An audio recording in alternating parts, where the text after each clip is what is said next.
नमस्कार साथियों और प्यारे बच्चों, फिजिक्स इट्स इजी में आपका स्वागत है।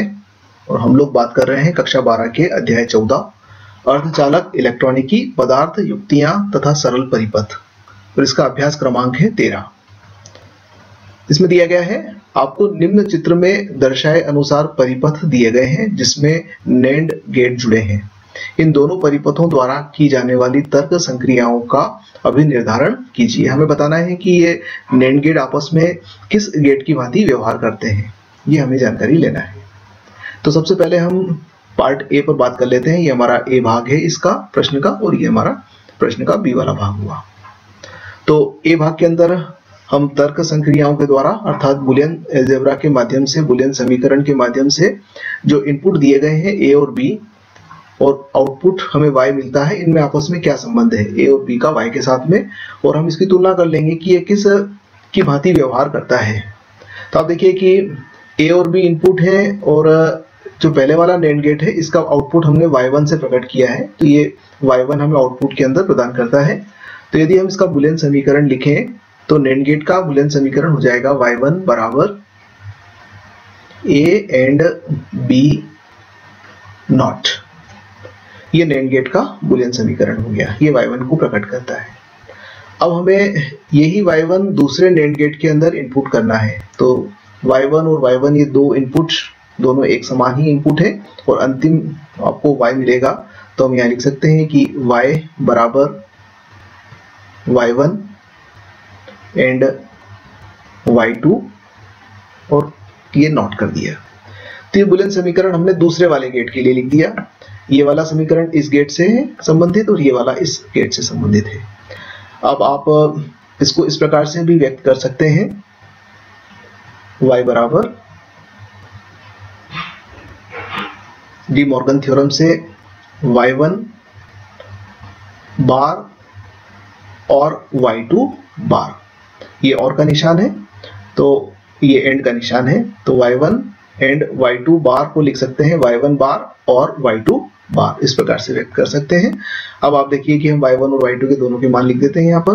तो y बराबर y1 की जगह पर लिखना है हमें a एंड b, ये तो y1 की जगह पर लिखा, और एक बार और लग जाएगा।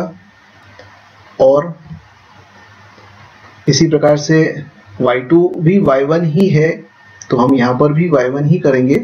तो y1 यानी कि a एंड b, ये डबल बार हो गया। इसका मतलब ये हुआ कि y बराबर a एंड b और a एंड b। तो a एंड b और a एंड b का और ऑपरेशन a एंड b ही होगा, तो y बराबर a एंड b। तो ये जो संयोजन है, यह संयोजन एक एंड गेट की भांति कार्य करेगा।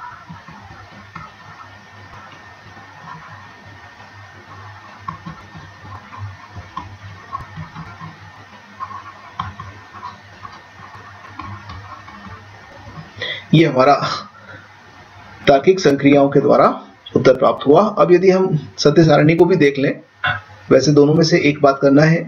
तो यहाँ पर तर्क संक्रियाओं की बात की गई थी, इसलिए हमें यह बताना पड़ेगा, पर यह एक अतिरिक्त जानकारी के लिए दिया जा रहा है कि यदि हम इनपुट 0 0 देते हैं, या 0 1 देते हैं, या 1 0 देते हैं, या 1 1 देते हैं, तो देखिए y1 का मान क्या होगा। y1 इन दोनों का नेंड ऑपरेट करेगा। तो नेंड ऑपरेट में 0 0 पर 1 मिलेगा, 1 0 के ऊपर फिर 1 मिलेगा, 1 0 के ऊपर हमें फिर 1 मिलेगा, और फिर 1 1 पे 0 मिलेगा। और y1 को ये एक नॉट गेट की भांति कार्य करेगा। तो नॉट गेट की भांति कार्य करेगा, तो 1 का 0 हो जाएगा, फिर 1 का 0 हो जाएगा, फिर 1 का 0 हो जाएगा, और फिर 0 का 1 हो जाएगा, क्योंकि 1 1 के ऊपर 0 मिलना है, फिर 1 1 पे 0 मिलना है, फिर 1 1 पे 0 मिलना है, फिर 0 0 पर 1 मिलना है। तो इस प्रकार से ये हमारा निवेश हो गया, और ये हमारा अंतिम निर्गत हो गया। तो देखिए 0 0 पर 0, 0 1 पे 0, 1 0 पर 0, और 1 1 पे 1, ये नॉट, ये एंड गेट के लॉजिक को प्रकट करता है, अर्थात ये एंड गेट की भांति व्यवहार करेगा।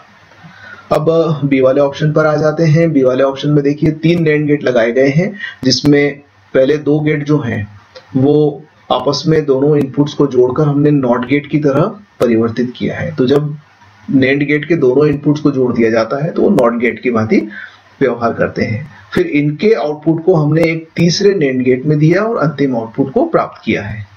तो बूलियन समीकरण कहता है कि y1 ये हमारा a बार होगा और इसी प्रकार से y2 क्या होगा, वो b बार होगा। तो y1 और y2 के मान आ गए। अब y1 और y2 का नेंड ऑपरेशन करना है ताकि हमें y1 एंड y2 बार, ये नेंड ऑपरेशन हो गया। अब हम इसको इस प्रकार लिख सकते हैं, y बराबर y1 बार प्लस y2 बार, डी मॉर्गन थ्योरम से। अब y1 की जगह पर a बार लिख दें और y2 की जगह पर b बार लिख दें तो हमारा जो y मिलेगा वो हो जाएगा a bar bar plus b बार बार। अब यदि डबल बार लग गया तो ये माइनस माइनस प्लस हो गया, तो y बराबर हो गया a प्लस b, और a प्लस b यानी कि ये और गेट की भांति कार्य करेगा। तो ये जो परिपथ है यह और गेट की भांति कार्य करेगा। तर्क संक्रियाओं के द्वारा हमने इसको सिद्ध कर दिया। अब आप देखिए इसी को अगर हम ट्रुथ टेबल के अंदर देखें तो 0 0 0 1 1 0 और 1 1 से प्रकट करेंगे। y1 जो है वो a का उल्टा हो जाएगा, यानी कि नॉट ऑपरेशन हो जाएगा। तो 0 का 1 1 का 0 का फिर 1 फिर 1 का 0 फिर 1 का 0। इसी प्रकार से b का उल्टा y2 हो जाएगा, 0 का 1 1 का 0 0 का 1 और फिर 1 का 0 हो जाएगा। अब y1 और y2 जो है ये एंड का उल्टा कर देंगे, यानी कि 1 1 के ऊपर हमें 0 मिलेगा, 1 0 पर 1 मिलेगा, 0 1 पर 1 मिलेगा और 0 0 पर 1 मिलेगा। तो ये हमारा निवेश परिपथ, ये निवेश सिग्नल है। 0 0 पर 0 मिला, 0 1 पे 1 मिला, 1 0 पर 1 मिला और 1 1 पे 1 मिला। ये और गेट की ट्रुथ टेबल को व्यक्त करता है। धन्यवाद। नमस्कार साथियों और प्यारे बच्चों, फिजिक्स इट्स इजी में आपका स्वागत है। और हम लोग बात कर रहे हैं कक्षा 12 के अध्याय 14 अर्धचालक इलेक्ट्रॉनिकी, पदार्थ युक्तियां तथा सरल परिपथ। इसका अभ्यास क्रमांक है 14। इसमें दिया गया है एक परिपथ नजर आ रहा है जिसमें हमें दो नॉर गेट दिखाई दे रहे हैं। आप देखिएगा कि ये जो सिंबल है ये नॉर गेट का सिंबल है। इसमें दो इनपुट है और एक आउटपुट है। इसके आउटपुट को, प्रथम नॉर गेट के आउटपुट को द्वितीय नॉर गेट के इनपुट में लगाया गया है। इसके पहले द्वितीय नॉर गेट के दोनों इनपुट को संयुक्त कर दिया गया और उसकी सहायता से इसको जोड़ दिया। तो जब नॉर गेट के दोनों इनपुट को आपस में मिला दिया जाता है तो यह एक नॉट गेट की भांति कार्य करता है, अर्थात इसका जो कार्य व्यवहार होगा वो नॉट गेट की भांति होगा और ये हमें अंतिम आउटपुट यहाँ पर प्राप्त हो जाएगा। तो हमने जो कुछ कहा है इसको एक बार बूलियन समीकरण की सहायता से देख लेते हैं, फिर ट्रुथ टेबल की सहायता से भी हम इसी का आकलन कर लेंगे। तो देखिए जब पहला नॉर गेट है और इसका बूलियन समीकरण हम लिखेंगे तो वो हो जाएगा y1 बराबर a और b नॉट। ये नॉर गेट का ऑपरेशन है और ये समीकरण पहले वाले नॉर गेट के लिए प्रयुक्त किया गया है। अब हम जब दूसरे वाले नॉर गेट की बात करते हैं तो चूंकि इसके दोनों इनपुट को मिला दिया गया है तो यहाँ पर ये दोनों इनपुट के मिलने से ये नॉट गेट की भांति व्यवहार करेगा और इसको हम लिख सकते हैं y1 नॉट। और y1 की जगह पर हम a प्लस b नॉट लिख देते हैं तो y बराबर हो जाएगा a प्लस b नॉट का नॉट। तो इसका मतलब ये हो गया y बराबर a प्लस b या a और b, अर्थात ये जो परिपथ है यह और गेट की भांति कार्य करेगा, और गेट की तरह कार्य करेगा।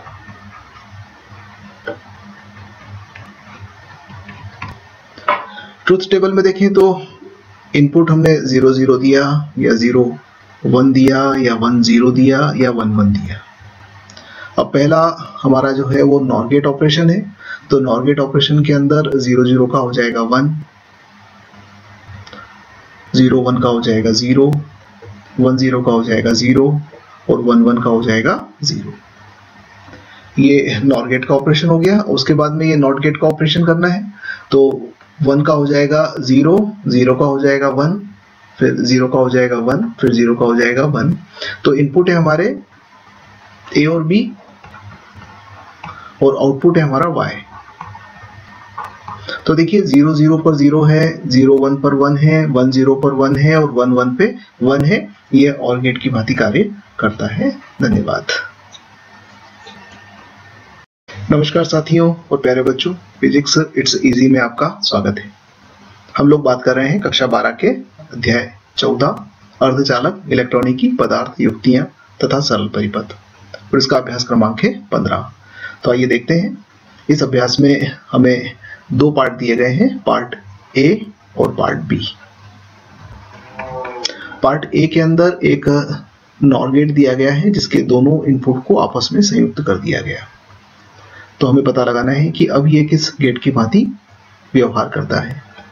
तो देखिए, इसके लिए बूलियन समीकरण का उपयोग करें तो y बराबर बूलियन समीकरण नॉर गेट के लिए होता है a और b नॉट। अब यहाँ पर ये a और ये b है, और b को भी हमने a से ही जोड़ दिया है, इसलिए ये हो जाएगा a और b की जगह पर y बराबर a और a नॉट। इसको आप ऐसा लिख सकते हैं a not and a not De Morgan theorem से। तो यदि हम a नॉट का एंड ऑपरेशन करें a नॉट के साथ में तो a ही प्राप्त होगा, तो y बराबर a नॉट प्राप्त होगा, और a नॉट यानी कि ये नॉट गेट की भांति कार्य करेगा।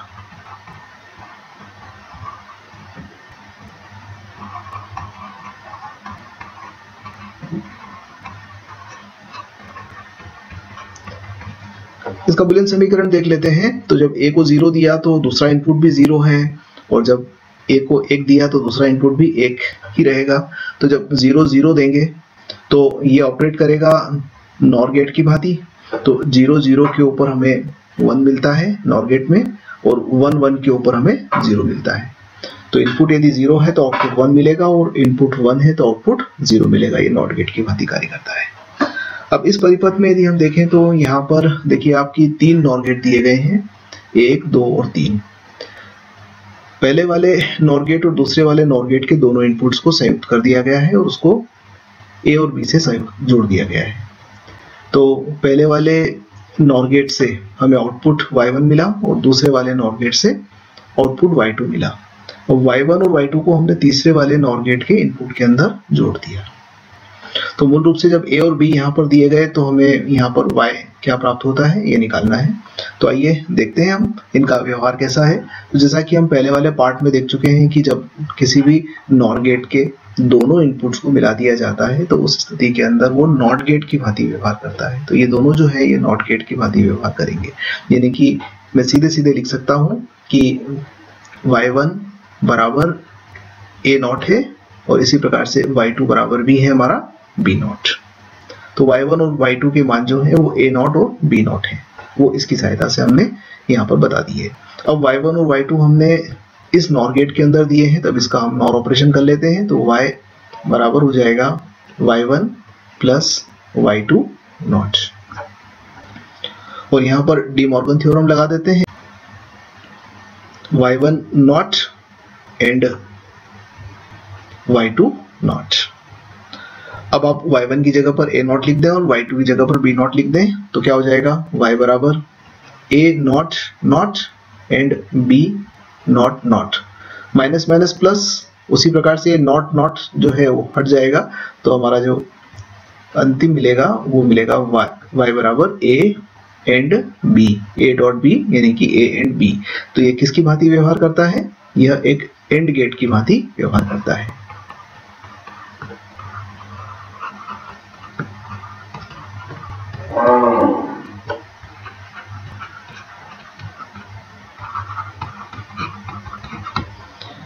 इसी का बुलियन ट्रुथ टेबल देख लेते हैं। ये a, ये b, ये y1, ये y2 और ये हमारा अंतिम y हो गया। तो इनपुट सिग्नल 0 0 है या 0 1 है या 1 0 है या 1 1 है। तो देखिए y1 जो है वो a का नॉट है, तो यहाँ 0 है तो यहाँ 1 हो जाएगा, फिर 0 का 1 हो जाएगा, यहाँ 1 है तो यहाँ 0 हो जाएगा, और यहाँ 1 है तो यहाँ पर फिर 0 हो जाएगा। इसी प्रकार से यहाँ 0 है तो यहाँ 1 प्राप्त होगा, यहाँ 1 है तो यहाँ 0 प्राप्त होगा, यहाँ 0 है तो यहाँ 1 प्राप्त होगा, यहाँ 1 है तो 0 प्राप्त होगा।